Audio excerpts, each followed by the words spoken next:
gusto nating ipakita sa taong bayan na ang tao at mga Pilipino walang ibang gusto kundi ang isang matahimik, tapat, honest at ligtas na eleksyon. Mahirap po bang gawin iyon?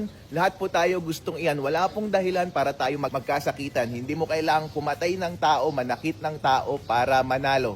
Ang posisyon ay bagay lamang na nag-e-exist sa ating daigdig. Okay lang namang matalo, wag nating piliin, hindi worth it na manakit ng kapwa mo o ng kalaban mo o patayin mo ang kalaban mo para lamang sa isang posisyon. Actually, yung mga taong gustong manakit at pumatay ng kanilang mga kalaban sa politika, sila lang yung taong gustong magnakaw sa gobyerno dahil mas malaki ang halaga ng kanilang nanakawin kaysa sa buhay ng isang tao. Last na lang siguro, attorney, ito, alam natin na ikaw wala nang hihiling yan. Kung kukumpara natin sa buhay ng mga mamamayang Pilipino na sa maliliit, you have kumbaga, meron ka na kahit paano yung luxury na mabuhay ng simple. Pero anong purpose, why run for a government position?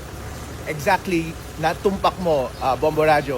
Kasi ako, medyo maayos na ako, narating ko na yung gusto kong marating, pero paano ang ating mga kababayan? Sila mismo hindi nila kaya iangat ang kanilang mga sarili dahil sa ating kurap at abusadong gobyerno. Kailangan nila ng tagapagtanggol, ng magdadala sa kanila, at walang ibang makakagawa nun kundi ang mga taong tapat at ang tanging malasakit lamang ay ang kanilang kabutihan.